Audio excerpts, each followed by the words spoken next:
So, y'all, it is official in a move that rarely happens in the NBA draft. The Denver Nuggets get their target. The Nuggets had put out feelers for the last month, and basically the rumor mill had been floating around that Holmes had told his agent had told everyone they were no longer doing any more workouts, but he had received a promise from seemingly the Denver Nuggets that they were going to take him in the 2024 NBA draft. And y'all, just as the Nuggets wanted, and apparently just as Holmes' camp wanted, they got the job done. The Denver Nuggets draft Daron Holmes II, 22nd overall. They make a trade with the Phoenix Suns, and this move could prove to be pivotal for the Denver Nuggets going forward. We're going to talk about all that and more. Let's get it. Swipe it, gang. Let's go.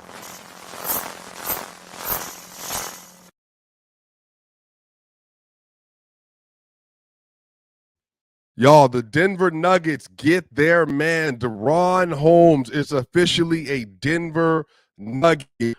And in a series of events over the course of a night, we saw players like Dalton Knecht fall in the NBA draft to the LA Lakers.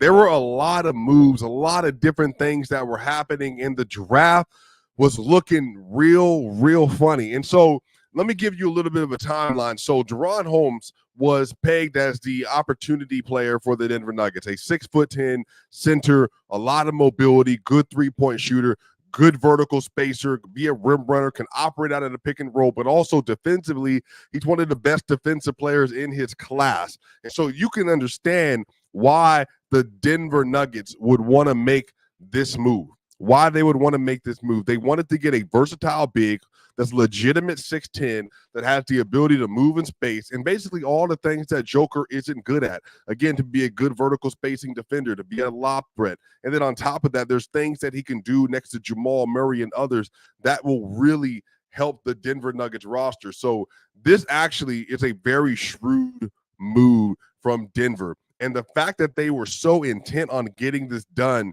shows how much they actually valued Holmes as an overall player. But here you go. This is the full details of the deal per Shams. So Nuggets send pick number 28, number 56 this year, and 2 future second-round picks to the Phoenix Suns per sources, and Phoenix moves back several slots and picks up assets. So the Nuggets, they empty out their clip of their first-round pick this year for the 22nd overall. They get rid of their second-round pick, and then they trade 2 future second-round picks in the future. Now, the reason why this is important is because in this instance, the Nuggets just do not have room for more young players. They already have this last season 5 players on rookie contracts that were getting time. They didn't need a lot more. But what they did need is to make sure that they get a player, they get a big that fits the things that they need. And Daron Holmes II, he has that ability. Again, there are so many things that he offers as a basketball player that's going to make them a very unique second unit. And again, they're prioritizing athleticism on this team, and especially with the bench. So having Christian Brown, having Peyton Watson, Zeke Naji is still going to be on the roster, but then this makes it very interesting for Zeke Naji because now he has that 4-year, $32 million deal kicking in. Are they going to keep him? Are they going to trade him? And I think the likelihood of them getting rid of him and trading that contract is going to be higher because they have Holmes on the roster. But again, the Nuggets are just looking for players that can buy into a system defensively and offensively, and give them true positive assets. And I think Holmes is able to do that in some really special ways. So even think about this. When Jokic isn't in the game, and now it's Jamal Murray and Holmes. Jamal Murray, Holmes with Peyton Watson and Christian Brown, and then whoever else they want to add to that. And again, free agency's about to open up, and you've heard me say many times, players like Chris Dunn, those are the kind of players they need to be targeting.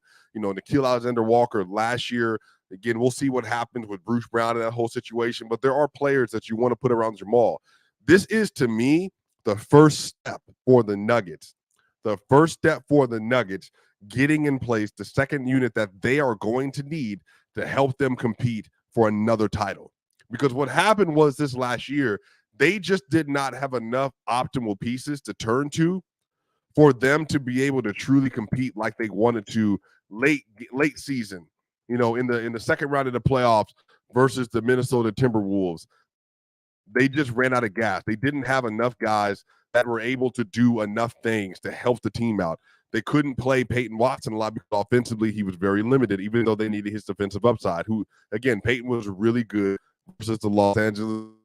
They didn't back up big all year that they could consistently turn to. And that's obviously problematic when your best player in the world is a center and you can't give any quality backup minutes. You just can't have that. And so what they did is they went into the draft. They prioritized, again, they traded away the 28th pick this year, the 56th overall pick this year, and 2 future second-round picks to move up 6 spots to the Phoenix Suns to get Daron Holmes in the roster. And once again, if you didn't hear me say it to start off the show, the Nuggets had been hunting to try to get Holmes in the locker room for over a month. There were multiple reports that were circulating that the Nuggets had made a promise, made a guarantee to Holmes that they were going to bring him into the roster and that they were going to use him as their backup big. This had been happening for some time.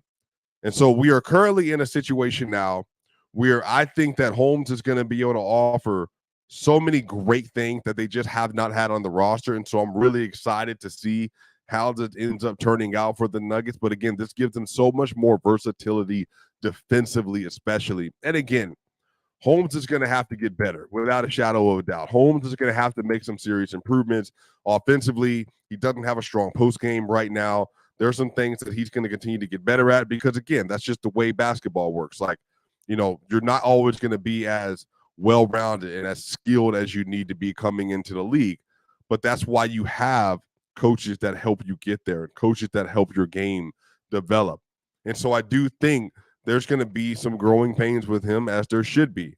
But the thing is that Daron Holmes is going to offer so many new and exciting things for the Denver Nuggets team as a whole.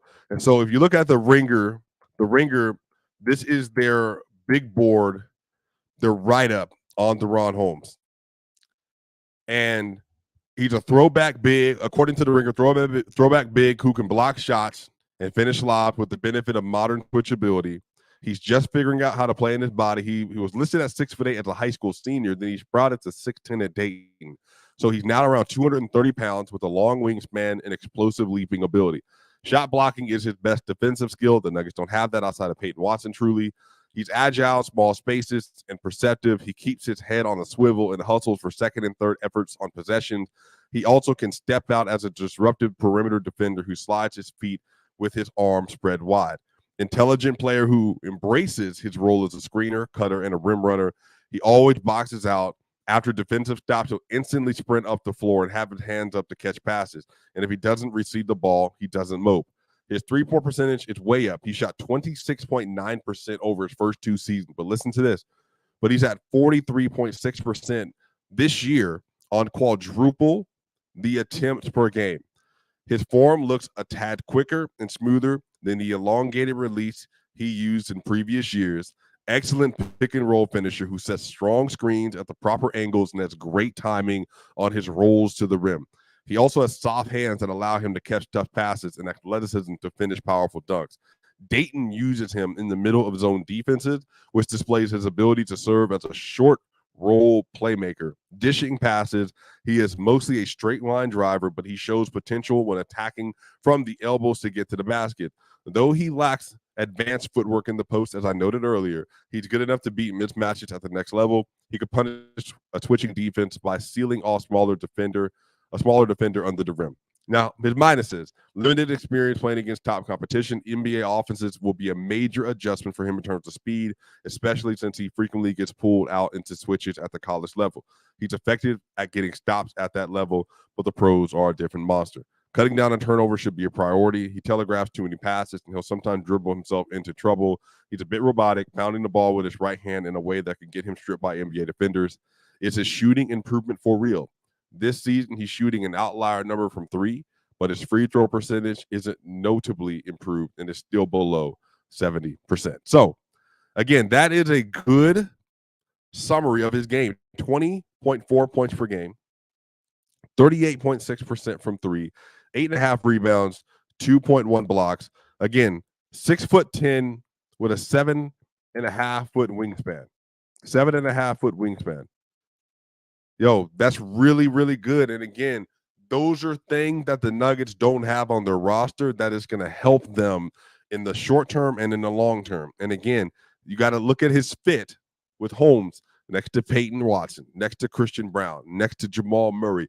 If they do decide to keep Reggie Jackson, these are going to be the kind of players that he's playing next to. They need defenders. And again, they need floor spacers, because it's one thing to have a big that's a rim runner, but if you have a big who's a rim runner and a floor spacer, that just makes life so much easier, i.e. Al Horford, great three-point shooter, i.e. KP, who obviously it's the best version of that, but KP is really good in the post, really good in the mid-range, really good three-point shooter, and is a really good shot blocker and around the rim.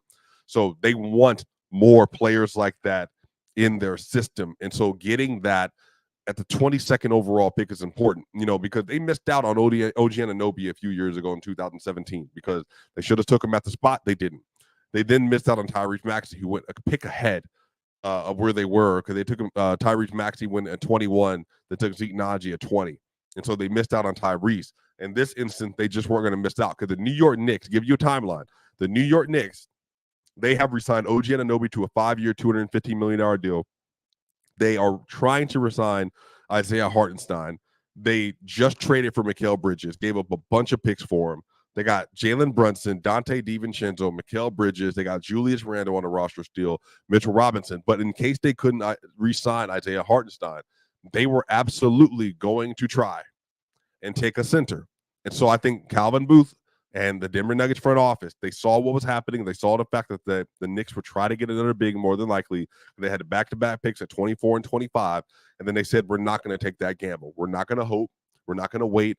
We're going to send some future assets out. Doesn't cost a lot. 2 seconds in the future, a second this year. Give them our first. We'll take their first. You move us 6 spots and you get your guy. That is the way the NBA draft should work. That is the way the draft should work. You should have your dude, have the person in mind that you think would best fit your team and best fit the scheme that you're deploying, and then you go get them. You go get them. As simple as that. So I'm really, really excited to see what he offers. I think he's going to be a special player with this team. He's going to offer so many really interesting quirks to their game. And I think offensively, he's going to bring some real upside. Go watch his highlight tapes. Go watch some of his games. Defensively, he's going to be right in line with what they're looking for. They got athletes. Peyton Watson and Christian Brown are exactly the kind of players they've been drafting on purpose. They want wings that can defend. Holmes is a defender. He's a great defender. And so getting another defender on that second unit, and again, you even in theory can have Holmes playing next to Nikola Jokic. Now, that's something Malone is going to have to try and test. Can that work? Is that viable? Now, again, it's not going to be maybe the most dynamic thing, but Holmes in the dunker spot in the next year or some change next to Jokic, 1,000%. Can he do that? Holmes as a floor spacer next to Jokic, put him in the corner, put him at the top of the key. Jokic is spacing out. If he's down by the rim, he can finish around the rim. He can finish at the three-point line, and he's a really good defender if he can move his feet. You can have a backside rim protector similar to what that whole when remember 2021 when we were kind of hoping for the Aaron Gordon trade, a name I put out there was Jaren Jackson Jr., just because you want a backside, weak side rim protector behind Nikola Jokic that will help them to be able to just be better suited defensively to cover up some of his shortcomings. And so this is what you're getting in Holmes, and this is why it was so imperative for them to get Holmes. And I'm really excited to see how he fits in with this team. He fits in with the culture. This is a Malone guy, I think, as well, a player who's going to sprint, who's going to run, who's going to rebound, and who's going to play defense. That, again, feels like a guy that Michael Malone is going to want to play. So I would grade this as a B+ for the Denver Nuggets, meaning you identify your guy. He's young, but you identified your guy, you identified a need, and you went and got it. Matter of fact, I'm gonna give it an A-. I'll give it an A- grade. If he ends up turning out to be what they hope he will be, if the Nuggets finally, I mean this, if they have finally solved their backup big issue, this is a home run, thank goodness pick. and it gets an A+. Right now, I'll give it an A- because they got their dude. They feel the need, and he's a very good version of what they're looking for coming out of college. If he can turn into that, it literally changes the team because now you have a backup big that you know you can trust and even can play next to Nikola Jokic, y'all. But y'all, let me know what y'all think. If you're watching this on Twitter, what do you think? How would you grade this pick for the Denver Nuggets? How would you grade the trade? They traded the 28th pick to 56th pick in 2 seconds in the future. And if you're on the Swipe a Cam channel, how would you grade this? What do you think Daron Holmes II is going to add to the Denver Nuggets roster, y'all? I'm not going to lie. I'm excited. I think this is going to be a really, really, really good player. Hope the Nuggets even starting with make sure you like, share, and subscribe. I'll be on Locked On Nuggets tomorrow with Matt and Adam. And y'all know Mile High Sports, myself and Ryan Blackburn. I'll be on tomorrow with Players Choice at 11 a.m. as well. Be able to talk about all these drafts, players and grades and all that kind of stuff. So y'all, I'm excited. Daron Holmes II, the Denver Nuggets. They get their guy. Hopefully, best backup big they've had in the Jokic era. See y'all on the other side.